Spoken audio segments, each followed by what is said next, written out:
Hello friends, आप लोग कैसे हैं। आज मैं काफ़ी दिनों बाद वीडियो बनाई हूँ और यह वीडियो बहुत ही इंपॉर्टेंट है क्योंकि एक थिंकर के ऊपर है जो कि हर एग्ज़ाम में पूछा जाता है।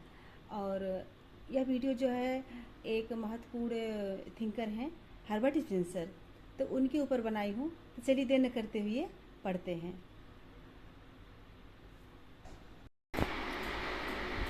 हर्बर्ट स्पेंसर का जन्म 27 अप्रैल 1820 में इंग्लैंड के डर्बी नामक स्थान पर हुआ था।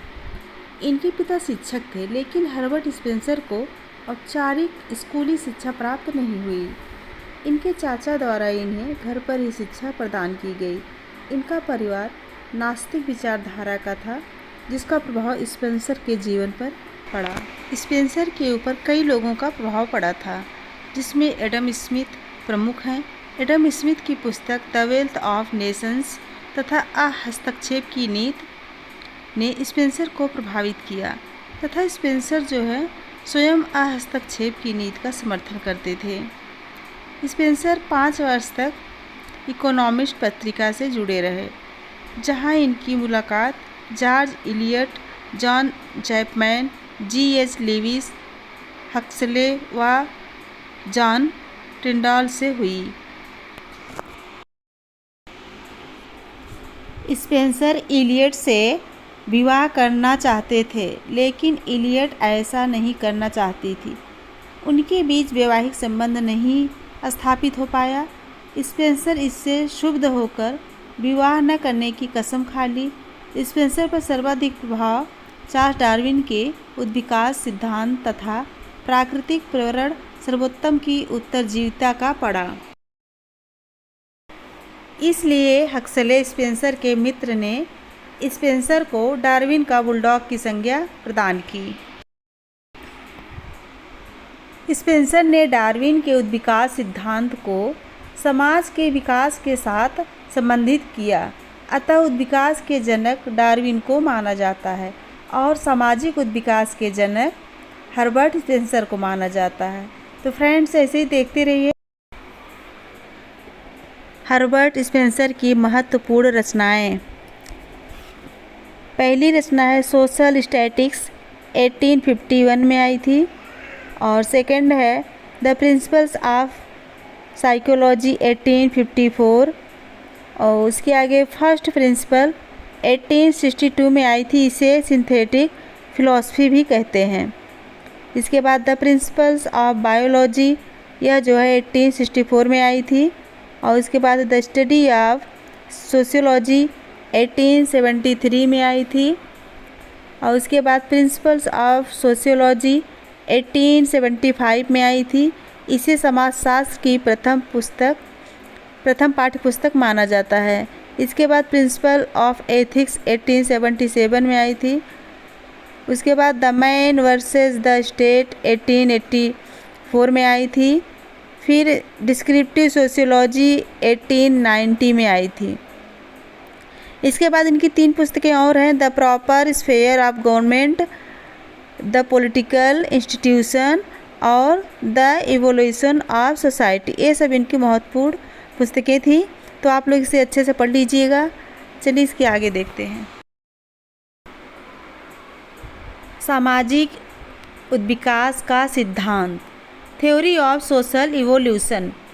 सामाजिक उद्विकास का उल्लेख स्पेंसर ने अपनी पुस्तक फर्स्ट प्रिंसिपल में सर्वप्रथम किया था और यह 1859 में प्रकाशित डार्विन की पुस्तक ओरिजिन ऑफ स्पीसीज जो है, इसका प्रभाव स्पेंसर पर सर्वाधिक पड़ा था।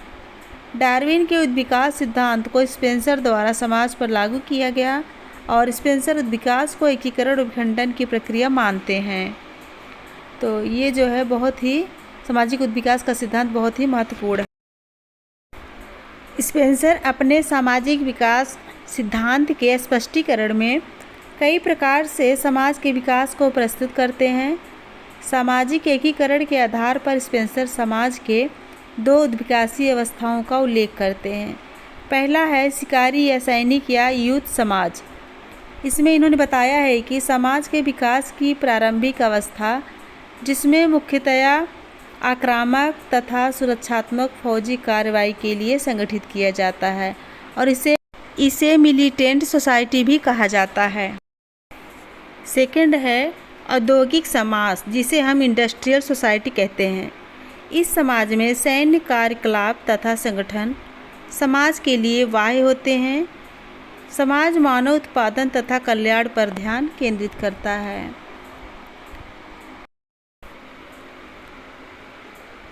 अब आगे देखते हैं सावयवी सिद्धांत यानी कि ऑर्गेनिक थ्योरी। स्पेंसर समाज और शरीर का संबंध बताते हुए कहते हैं कि समाज एक सावयव के समान है। समाज और सावयव की तुलना करते हुए उनमें समानताओं और भिन्नताओं का उल्लेख करते हैं। तो समानता के कुछ बिंदु हैं: संरचना में जटिलता, विकास के साथ बढ़ता हुआ अंतर, शरीर व समाज की नश्वरता। और आगे हम लोग देखेंगे असमानता के बिंदु। तो असमानता के बिंदु हैं शरीर संरचना में शारीरिक व्यापकता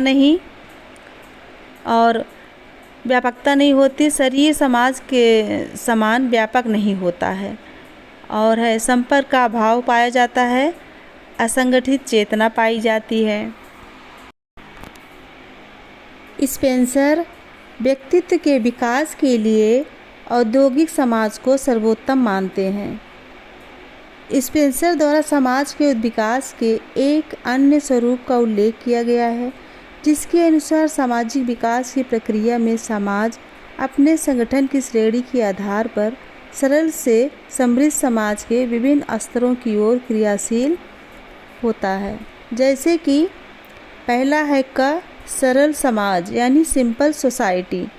तो सिंपल सोसाइटी के बारे में देखो क्या बताते हैं। यह समाज यायावर यानी शिकारी, अर्ध आवासित तथा आवासित होता है। और है समृद्ध समाज यानी मिक्स्ड सोसाइटी। यह समाज यायावर, अर्ध आवासित तथा आवासित होता है। तीसरा है दोहरे व सम्मिश्रण समाज यानी डबल मिक्स्ड सोसाइटी। इस समाज की विशेषता है कि यह अर्ध आवासित तथा आवासित होता है। और है तिहरे समृद्ध समाज यानी ट्रिपल मिक्स्ड सोसाइटी। यह भी अर्ध आवासित तथा आवासित होता है। तो स्पेंसर ने इसे 4 भागों में बांटा है: सरल, समृद्ध, दोहरे और तिहरे। स्पेंसर के अनुसार कुछ सरल समाजों के समुच्चय से समृद्ध समाज उत्पन्न होते हैं, कुछ समृद्ध समाजों के समुच्चय से दोहरे समृद्ध समाज उत्पन्न होते हैं, और कुछ दोहरे समृद्ध समाजों के समुच्चय से तिहरे समृद्ध समाज उत्पन्न होते हैं। स्पेंसर के अनुसार सरल समाजों में परिवार होते हैं, समृद्ध समाज में परिवारों से मिलकर बने कुल होते हैं यानी गोत्र होते हैं। दोहरे समृद्ध समाज में कुलों से मिलकर बने जनजाति समूह होते हैं, और तिहरे समृद्ध समाजों में, जैसा कि हमारा समाज है, जनजाति समूह से मिलकर बने राष्ट्र और राज्य होते हैं। स्पेंसर के अनुसार सरल समाजों में भी परिवार होते हैं। स्पेंसर द्वारा समाज के विकास की 3 अवस्थाओं का उल्लेख किया गया। पहला है आदिम समाज, प्रिमिटिव सोसाइटी जिसे कहते हैं, और दूसरा है जंगली समाज, इंग्लिश उसे हम सेवेज सोसाइटी कहते हैं, और तीसरा औद्योगिक समाज जिसे इंडस्ट्रियल सोसाइटी कहते हैं। स्पेंसर ने सभ्यता के विकास की अवस्थाओं के बारे में चर्चा की है। पहला है शिकारी एवं कंदमूल फल की अवस्था, और दूसरा है कृषक अवस्था, और तीसरा है औद्योगिक अवस्था। इन तीनों अवस्थाओं के बारे में उन्होंने बताया है। फ्रेंड्स, अगर आप लोगों की वीडियो पसंद आए तो प्लीज़ लाइक, शेयर, कमेंट ज़रूर कीजिएगा। और स्पेंसर ने बताया है कि मनुष्य एक सामाजिक प्राणी है, उसकी अपनी कुछ आवश्यकताएं हैं, और इन आवश्यकताओं की पूर्ति वह समाज में रहकर करता है। अतः समाज का अस्तित्व बना रहे यह आवश्यक है। इसके लिए ज़रूरी है कि व्यक्ति के व्यवहारों पर कुछ न कुछ नियंत्रण रखा जाए। इसी उद्देश्य की पूर्ति के लिए समाज सामाजिक नियंत्रण के साधनों को विकसित करता है। ये साधन हैं सरकार, धर्म, सामाजिक प्रथाएं तथा नैतिकता। इन नियंत्रणों को मुख्यतः दो भागों में हम बांटते हैं। पहला है बाह्य नियंत्रण। बाह्य नियंत्रण में जैसे सरकार, प्रथा, धर्म ये आएंगे। और दूसरा है आंतरिक नियंत्रण, जिसमें हम नैतिकता की बात करते हैं। सामाजिक नियंत्रण के साधनों के अंतर्निहित आधारों का विश्लेषण करते हुए स्पेंसर ने यह निष्कर्ष निकाला है कि इनका आधार या तो बल है या फिर भय है। उदाहरण के रूप में देखते हैं, धार्मिक नियमों का पालन मनुष्य, ईश्वर, भाईचारे के कारण करता है, जबकि सरकारी कानूनों का पालन बल के द्वारा करता है। बल और भय दोनों के कारण होता है। सरकार अपने नियमों को मनवाने के लिए बल का भी प्रयोग करती है और लोगों को दंड भी देती है, जिसके कारण उनको भय लगता है।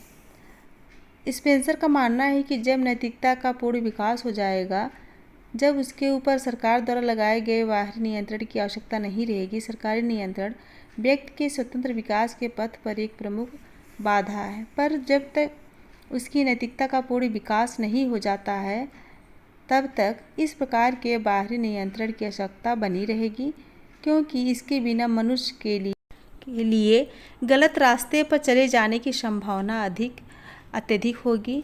वह समाज सर्वोत्तम है जो अपने सदस्यों पर कम से कम नियंत्रण लगाता है। यह कथन किसका है? यह कथन हर्बर्ट स्पेंसर का है। इस प्रकार सामाजिक डार्विनवाद, सामाजिक विकास के प्रणेता हर्बर्ट स्पेंसर समाजशास्त्र को समृद्धता प्रदान करते हुए 8 दिसंबर 1903 को फ्रेंड्स, प्लीज़ आप लोग बताइएगा कि यह वीडियो कैसा बना है और अपने दोस्तों में शेयर कीजिएगा।